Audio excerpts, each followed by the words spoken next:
Hello DElEd trainees.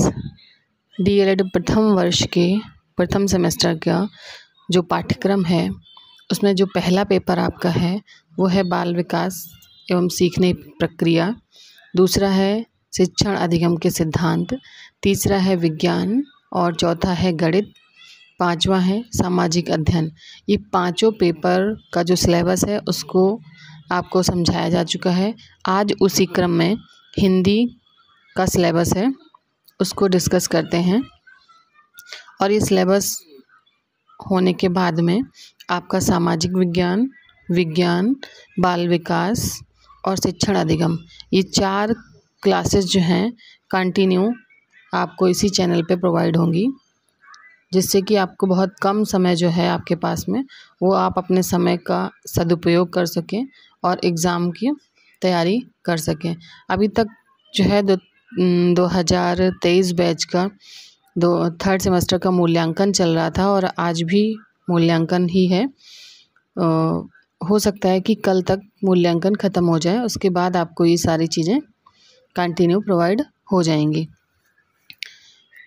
तो चलिए, हिंदी का सिलेबस जो कि 25 नंबर का पेपर होता है और बहुत ही छोटा सिलेबस होता है। इसमें आपको बहुत छोटी चीज़ें हैं जो आप कई बार पढ़ चुके होंगे, लेकिन फिर भी बच्चे, ऐसा नहीं है कि सारे बच्चे सब कुछ कर लेते हैं। तो ये है हिंदी भाषा में ध्वनियों को सुनकर समझना और इनका शुद्ध उच्चारण कैसे करना है। ठीक है। देवनागरी लिपि जो है उसकी समस्त लिपि कैसी है, संकेत उसके कौन कौन से होते हैं, स्वर तथा व्यंजन, संयुक्त वर्ण, छ, त्र, ज्ञ, ये सब जो हैं, और संयुक्त अक्षर, ये सब इन मात्राओं का ज्ञान भी होना चाहिए। ठीक है। इसके साथ ही साथ आपका तीसरा पॉइंट है क्या, विलोम शब्द आते हैं, समानार्थी शब्द आते हैं, तुकांत व समान ध्वनियों वाले शब्दों की पहचान करने के लिए आता है।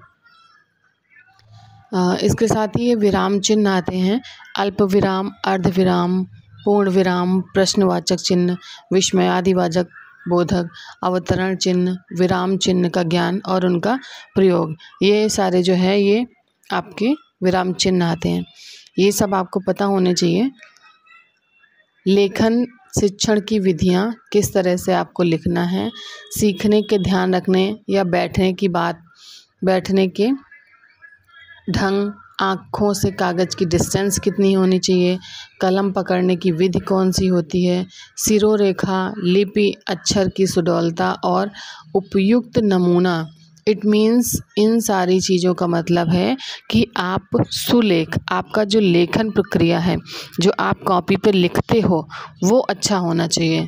सुलेख मतलब आप क्या करते हैं, सुलेख बचपन में लिखते होंगे ना, तो क्या करते थे, टीचर बोलते थे और आप लिखते थे। ठीक है। ये सुलेख, अनुलेख और श्रुतलेख, इनमें क्या अंतर होता है।